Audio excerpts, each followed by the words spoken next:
financial reform, we've been fighting for it all this time, and the guys we're fighting a lot of times is the Obama administration. Tim Geithner saying, no, we can't, you don't understand.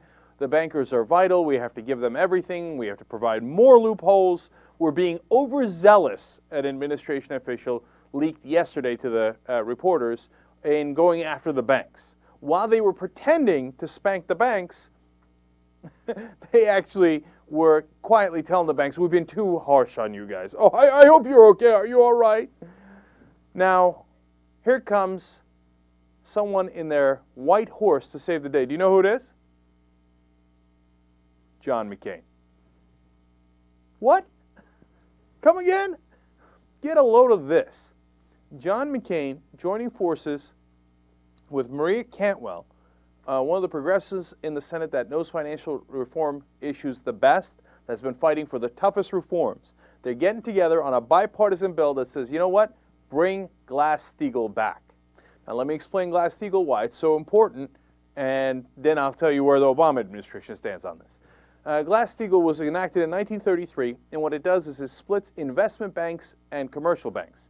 So what that means is if you go to give your money to whatever it might be, Bank of America, U.S. Bank, etc., that they can't go and do high-end financial, basically gambling with it. Now, commercial banks can do that. They can bet on derivatives. They can do all sorts of complex financial instruments.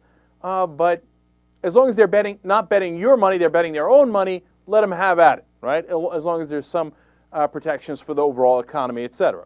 So those things were split so that your money was not in danger. Well, at the very end of the Clinton administration, Phil Gramm on the Republican side, Larry Summers and Bob Rubin and Bill Clinton on the Democratic side got together and decided, Glass-Steagall, who needs it? Let's join the banks together. So then they started taking your money and gambling with it. It was a terrible idea, and eventually it blew up. And when it blew up in 2008, they then turned around and said, well, what can we do? We can't let these banks fail because they have your money. Well, it's not funny how that works, right?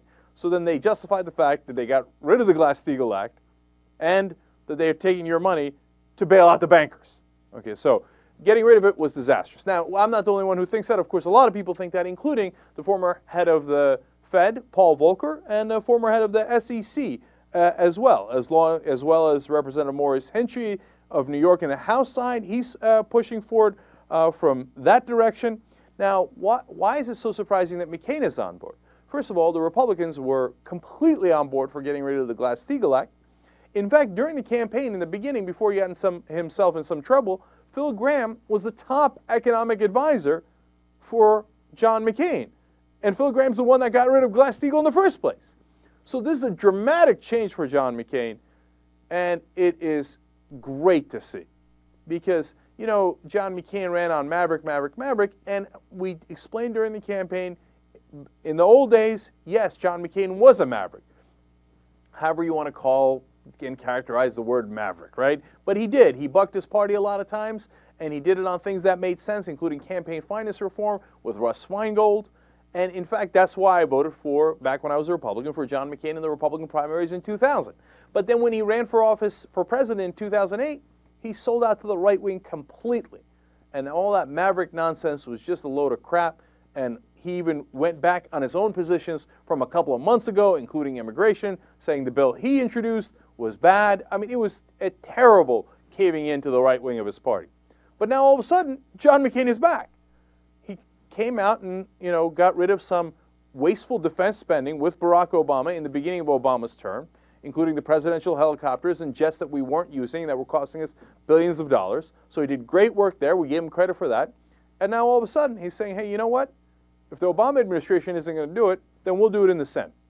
Now, what is Obama administration reaction to this? Panic. Tim Geithner, Treasury Department, saying, no, what are you guys doing? No, those eggs are already scrambled. You can't unscramble eggs. No, don't do it. Don't touch Glass-Steagall. Oh, that's going to affect the profits of my friends. I mean, the bankers that I've been admonishing. So now, John McCain is to the left of Barack Obama on financial reform. Now, do you begin to get a sense of why we're disappointed with Barack Obama? This is the change you like. I mean, look, on this issue, look, if John McCain won, he probably would not have gone in this direction, to be honest with you, okay? is a great chance that, decent to great chance, that Phil Gramm would have been his Treasury Secretary and we would have headed off a cliff. And he had to go along with the whole Republican Party infrastructure when he was running, and if he had won, it would have been the same. But now that he's lost, okay, and he's just back to being a senator, well, look, on this issue, he's better than Obama. He just is. I mean, I didn't expect it at all, but there it is. And so if you're saying, hey, are you on McCain's side or Obama's side? On this, it's not even close. So now, is it realistic? The only problem with it is, well, there's two huge problems. One, the rest of the Republican Party doesn't want to go along with it because they're like, how are we going to get money from the banks, John? If you are saying that you want them to get rid of Glass-Steagall, and they're going to hate that because they love using, not taxpayer, but deposit money to be able to leverage that to take more derivatives bets that they make most of their money from. So they're going to hate this proposal, and that's who funds the Republican Party. Now, the second problem is the Democratic Party, because Obama's going to say, heel! Don't you dare go against corporate America. What do you mean you're going to join with Cantwell and McCain? But all of a sudden, a little bit of momentum.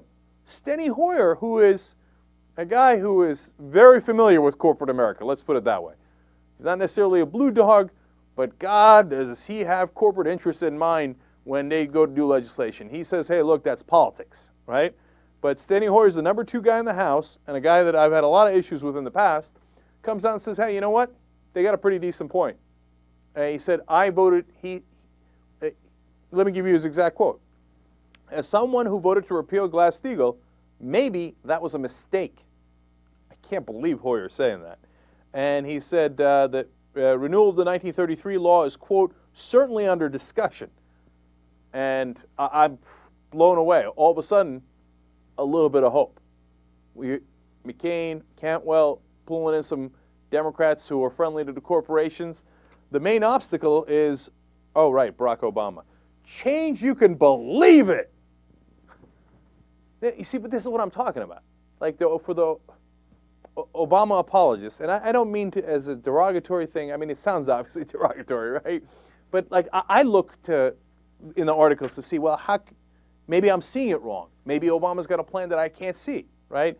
Maybe he's got a long-term thing. Maybe, right? But when you look at this, there's no excuse for it. Because usually the excuse that the Obama administration uses is, oh, I wish we could. I really wish we could, but we can't because we don't have enough votes. We can't get the conservative Democrats to go along. None of the Republicans will work with us. Boo-hoo. Well, here you got Republicans on your side. Push forward. The problem is you're not on their side. You're on corporate America's side. Profoundly disappointing from the Obama and very hopeful for McCain. God bless him, man. He keeps that up. That's some real maverick stuff. Okay.